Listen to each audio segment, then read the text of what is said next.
आज यहाँ घर में बैठ के चिंता कीजिए, नहीं तो ये छोटे छोटे बच्चे जो आज मोबाइल चला रहे हैं, ये बहन लोग हैं, ये नूनी लोग, आप लोग मुनीरा बोलते हैं ना, हम लोग नूनी बोलते हैं, आज इनका भविष्य क्या होगा बताइए।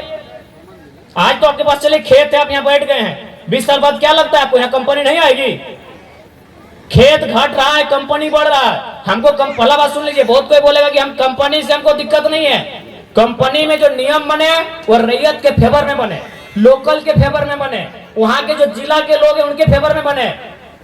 अगर कंपनी जमशेदपुर में है, अगर कंपनी में जमीन वहां का कुर्मी, वहां का हो, संथाल, गोंड, प्रधान लोग दिया है, तो नौकरी में प्राथमिकता उनको मिले।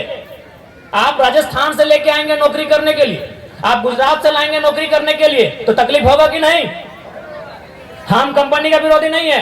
कंपनी में आप जो काम करना है, आप कंपनी में लोहा बनाइए, लकड़ा बनाइए, जो बनाना है आपको, जो बनाना है कंपनी में काम कीजिए। लेकिन सवाल है, जो लोग जमीन देंगे एक नियम बने, एक बढ़िया नियम बने। नियम क्या बने कि अगर आप जमीन ले रहे हैं, सबसे पहला बात त्रिपक्षीय एक समझौता बने।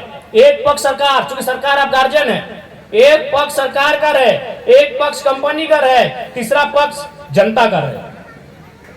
एग्रीमेंट हो, एग्रीमेंट में क्या हो कि अगर आप जमीन ले रहे हैं मुआवजा देना होगा, मुआवजा देना होगा, परिवार को नियोजन देना होगा, उसके बाद नियोजन को पीढ़ी दर पीढ़ी ट्रांसफर करना होगा।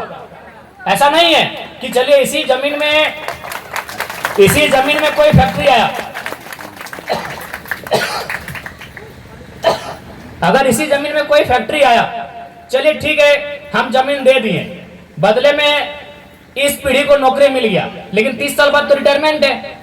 लेकिन यही जमीन अगर मेरा पास रहेगा तो 30 साल नहीं 3000 साल के बाद भी हम खेती करेंगे कि नहीं? तो इसीलिए ये भी एग्रीमेंट होना चाहिए कि पीढ़ी दर पीढ़ी नौकरी ट्रांसफर हो। जब तक टाटा खड़ा रहेगा तब तक जो जमीन दी है उनके परिवार के पास नौकरी रहेगा, ये नियम होना चाहिए। तो हम लोग अगर, इसीलिए हम लोग राजनीति में आना चाहते हैं कि हम लोग नियम बनाएंगे, एक विस्थापन को बहुत मजबूत नीति बनाएंगे, जमीन अधिग्रहण का जो नीति रहेगा उसमें सरकार का सीधा हस्तक्षेप रहेगा और जनता के फेवर में होगा।